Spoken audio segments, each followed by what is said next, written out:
Welcome to rSlash Entitled Parents, where OP literally gets shot by an entitled father's 10-year-old son. Our next Reddit post is from Functional Psychopath. For those of you who don't know, a .22 caliber bullet is really small. I mean, it's still a bullet shot from a gun, so it can kill someone, but it's a really small bullet, so if it hits someone, it's not going to do a huge amount of damage unless it hits like their heart or their head or some major organ. This took place back in about 2008. In Iowa, quite a few state parks have shooting ranges that are completely free and just have posted rules. As a general rule, everyone's responsible for making sure the range is safe and clean. I had just bought a new Pew Pew and I wanted to sight it into my shooting style. I get to the range and, like usual, there's people there. The far left lane is open. I move my stuff to the table and I start setting up my sled and other equipment. To the right of my lane is a father and son shooting a tiny bolt-action .22. The gun was the type of gun that takes a key to function every time. Now, the kid was maybe 10 years old, and he seemed to know how to use the rifle because he was loading .22 shorts, using the key to reload and shoot again. The kid was being safe, keeping the gun pointed down range. His dad was giving pointers, and overall being a good mentor. I load and shoot. I wait for the range to clear and reset my targets. His dad walks away, leaving the kid to shoot. I pick up my rifle and start to wipe the barrel. Next to me, I hear the kid fumbling with the keys and getting frustrated. "Pop! I just got punched in the leg. It hurt, but in a weird way." The kid squeaks out a "sorry," and I see what happens. I feel my leg, and I find the hole in it. It wasn't even bleeding yet, but still my brain was going, holy I just got shot! Also, OP clarifies that he served overseas, so this wasn't the only time that he'd been shot. I look for the dad, and he's fiddling with fishing equipment in the back of his truck. I say, "Excuse me, sir." He interrupted me, saying, "My son is allowed to shoot, and he isn't moving." I say, "Yes, sir, but the issue is he just shot me." He laughs and says, "No, he didn't." I take my hand off my leg and show him, because by now it started to bleed, but not spray. That's a good sign. He starts to argue with me that I must have shot myself because his son has been shooting since he could walk. I say accidents happen, and I'm not upset, I just need insurance information for the ranger and paramedics because I need to call 911. He offers me $100 to just leave and say that it was an accident. I say no and call 911. Other people on the range started to gather and go find a park ranger. The dad keeps arguing, saying that his son couldn't have shot me because he doesn't know how to load the gun, and if he did, it was because I was downrange. The kid pipes in and says, "Yeah, I do know how to load the gun, Dad. You showed me, and I did shoot him. It was an accident." At this point, the dad starts to panic and starts tossing everything into the truck in a scramble to get away. Before they could, another shooter grabbed the guy's keys so he couldn't leave. The father got more and more upset as I sat there with my pinky stuffed in my brand new hole. Eventually, the ranger got there, and everyone started yelling their side of what happens. The ranger calms everyone down, and the police arrive and start sorting through everything. I explained that the kid shot me by accident. The dad was freaking out, and he tried to leave, but another person has his keys. They called an ambulance to come and get me. The officers handcuffed the dad, and I was like, wait, he didn't do any harm, so I'm not pressing charges. The officers explained that he was a felon, and thus not allowed to be around guns anyways. I'm taken away, and the doctor did remove the bullet. No harm done, but it did chip the bone. I know this wasn't an exciting story, and on a scale from 1 to 10 for entitlement, it's only like a 3, but still, I probably would have had the same reaction if I were that guy. OP, not an exciting story? You got shot by a 10-year-old. And let me say, you handled that situation much better than I would have. If I got shot by an actual bullet, even if it was just a .22, I'd be crying, panicking, freaking out, definitely cursing. I would not be as cool as you were. Though, I guess it was possible that you were in shock. Down in the comments, we have this story from Cat Queen. Paramedic here. Shock is a hell of a drug. My alarm went off, and I glanced at my phone to get the address. It took me a few seconds to realize that I know this address very well. I grew up at that address. I glance at the time and sigh. It's most likely my dad. We get there, and yep, it's my dad. He had a block of styrofoam taped to his arm. Under that styrofoam was a huge, deep gash. I asked him why he didn't just go to the emergency room when it happened. He said it was close to the end of his shift, so he figured he would just go home and call me instead. Did he go to the emergency room? Nope. My partner stitched the gas shut after my dad promised to go to the hospital the next morning. He did. He got a shot of antibiotics, as well as a prescription for antibiotics to stop any infection from setting in. Our next Reddit post is from OP Ticktide. For starters, I'm a nudist. Kinda. I don't go to nudist retreats and stuff, but whenever I'm home, I'm naked. My husband usually wears something like underwear, so he's rarely naked. I started doing this as soon as I moved out on my own, so for about 4 years now. I also have cats, so I have to keep my blinds open so they don't break them, so typically my blinds are open about 2 to 3 inches. Obviously, I'm aware of this, and I do my best to stay away from the windows and don't open the door with my dick out. Also, we currently live in a trailer park. Living in a trailer park is fine. It's nice enough. Our trailer is a 2018 model, and it doesn't feel like a trailer at all once you're inside.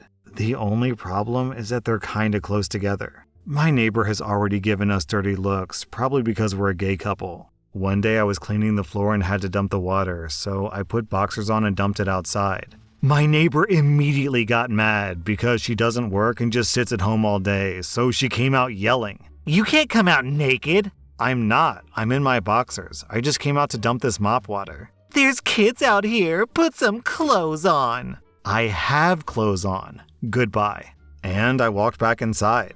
About a week ago, I was just hanging out at home naked like I do. I was in my office playing video games with my headphones on. I saw on my phone that my front door camera picked up motion, so I looked at it, and it was my neighbor looking through my windows into my living room. I told her to go away through my camera speaker, and she jumped and quickly left. After playing for a while, I walked into the kitchen and was making food. Again, I got a notification that someone was at my door, so I look and it's my neighbor again, so I grabbed my shorts and hid to the door. Yes? Who do you think you are? Huh? I saw you walking around naked. Yeah, I was in my house. So you were watching me? There are kids here. You can't do that. I was in my own house, and no one can see me unless they're looking through my windows like you were. How dare you accuse me of that? That is disgusting. Okay, goodbye. I shut the door and called the office, complaining that she was looking through my window and was harassing me for being naked in my own house. Ultimately, they sided with me and said if she continues, then I'm free to call the cops. So far, I haven't had any problems. OP, voyeurism and being a peeping Tom is definitely illegal. It's not like a major crime, but yeah, it's illegal. And if you have evidence, which it sounds like you do, because you've got that like camera footage from your front door, right? If you've got footage, then you can take it to the cops and be like, hey, my neighbor keeps spying on me. This is the one time I caught her, so I would like to press charges for her being a peeping Tom. And I think probably more than likely cops will pursue that because it's illegal. It just is. Our next Reddit post is from Long Jumping Bat. This happened 15 years ago. My sister died on December 27, 2007. The very next day, I got a call from a neighbor telling me that people were emptying the house. So I rushed down to see my aunt, uncle, and their 4 kids emptying the house. They never called my mother or me. They just called my drunk of a brother and he let them in. When I arrived, I saw an SUV bursting at the seams with stuff and my cousin driving off with a smug look on her face. I exploded and called my mother to tell her about this. Then I stormed into the house, finding 2 of my cousins in the kids' bedroom rummaging around the kids' things, another in my sister's room going through everything, and my aunt and uncle in the living room picking through stuff. My drunk of a brother was on the sofa downing a can of beer. I was beyond mad and screamed at them, "What the hell are you doing?" Keep in mind that I had just come from the hospital not 5 hours earlier. They smugly said, "Your sister's dead, so we want her things." I snatched my sister's jewelry box out of their vulture hands. About half an hour later, my mother showed up and all hell broke loose. She screamed at them, demanding they bring back the stuff they stole, but they said, "No, we need it for our grandkids." And with that, my mother threw them out. I ripped my brother a new one and locked up the house. Honestly, who steals from a dead person who isn't even cold yet? Our next Reddit post is from Ruru Labu. My now deceased next door neighbor was a terrible busybody who felt that it was her God-given right to tell everyone on our street what they could and couldn't do, from where they parked their cars to what flowers they could grow. She had to know everyone's business, and she would harass people until she got answers. She even went as far as stalking people, but that's for another story. If she didn't get her way, she would spread the most evil gossip. Her adult children, a son and daughter, were both greedy and deeply entitled. They all believed that since the rest of the street was either social housing or rented properties, then they were better than everyone else. And if they didn't get what they wanted, then their mother would sort things out. The son owns 2 other properties near the end of the street that he rents out. At the very end of the same street is another house with a plot of land right next to it. The owners of that house and land built a garage that they use for work, rebuilding old cars and bikes. Their business is at least 30 years old, handed down from father to son. Their garage is very small, so they can only work on one vehicle at a time, but due to the owner's skills at restoration, they're always in high demand. One day about 10 years ago, the son rocks up in his latest BMW and walks up to the owner, the father, and his teenage son. The rest of this conversation is paraphrased because I didn't personally witness the conversation. The landowners later told the story to my family. The entitled woman's son said, "Hey guys, it's your lucky day. I want to buy your land. I'll give you 15,000 pounds. Notice that he didn't ask if it was for sale or offer to negotiate a fair price. The owner said, no, sorry, the business is not for sale. Thanks for the interest though. I wasn't asking about your business. You can set that up somewhere else. I want the land. It's just the right size to build another house on. Well, sorry, but no, this is our livelihood. We can't just move.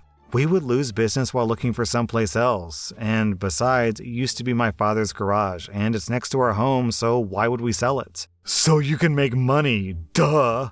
But we're making money by working here, so sorry, but it's not for sale. The entitled son then does exactly what you would expect a grown man at 30 to do. Yes, 30. He complained to his mommy. His mother wasted no time at all to walk back to the garage. Why won't you sell your garage to my son? He wants to build a house there. Because it's our place of business, and we don't want to sell it. You shouldn't even be working here. It's dangerous. I can assure you, ma'am, everything's up to code, and we have every right to work here. Now, please leave us alone. What are you hiding in there? Is it drugs? What? No, we're fixing up an old bike. I knew it. You are working here illegally. Sell your land to my son, or I will contact the authorities. The owner laughed and told her to go ahead. She stormed off, and they thought that it was over. Just the nutty ravings of a mad granny, right? An hour later, sure enough, the cops arrive.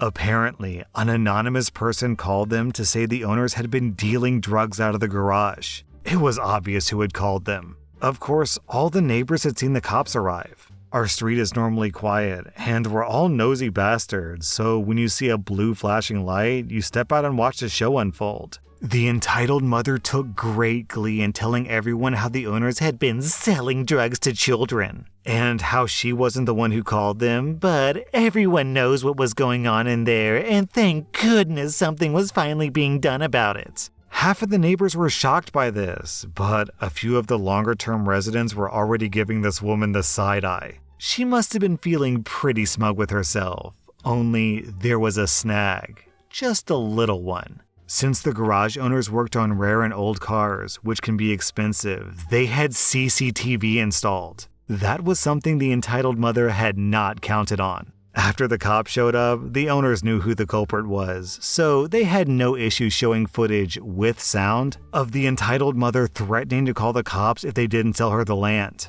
With all of our neighbors watching, the entitled mother's face switched from smugness to fear as the police walked away from the garage and approached her instead. The officers then asked if they could step inside her home to discuss something that she probably didn't want their neighbors to overhear. She received a warning about harassment and wasting police time. The garage owners were never bothered again, and the neighbors who didn't know how bad she was now finally saw her for the witch that she was. Man, as bad as this lady is, what's even worse is the son. This 30-year-old dude is like, Mommy, I'm sad that these people won't do what I want. Go make them do what I want, Mommy. Oh my god, dude, grow up. Our next Reddit post is from Yakeba Yukari. I'm 21 and a female. I understand that there can be dangers to dating, but the way that my parents go about it is ridiculous. I met this girl on Tinder a while ago, and we talk pretty much every day. We had our first date a week ago at the mall. It went great, but I didn't tell my parents because I know how crazy they are. Fast forward to Tuesday, we're having another date, and this one I do tell my parents about. The date was at the movies, but I had the feeling that I shouldn't have told them that, so I said, "Oh, well, we're going to such and such mall to hang out." The movie went great, and I went over to my date's place. I got text messages from my parents asking me why I wasn't at the mall. My dad had driven an hour to that mall looking for me in my car. Oh my God, they're insane. Then afterwards, my dad tracked my phone and asked why I was near the beach where my date lives. Like, dude, listen, I understand wanting to value my safety, but that was an extreme violation of my boundaries. I had a gut feeling that telling them where I actually was would be a mistake, and I was correct. And they still don't see how messed up it is to stalk their adult daughter. OP, you're 21? 21 years old, and your parents are driving hours to stalk you to make sure your date goes well? OP, I think it's time for you to put some distance between you and your parents. If you're still living with your parents, then it's time to get a job and try to move out. If they have some sort of app on your phone that allows them to track your location, then it's time to uninstall it because this behavior is extremely weird. I could see doing this if your daughter was like 14 or 15, but 21? That was rSlash Entitled Parents, and if you like this content, check out my podcast where I publish the exact same episodes. Also, hit that subscribe button because I put out new Reddit videos every single day.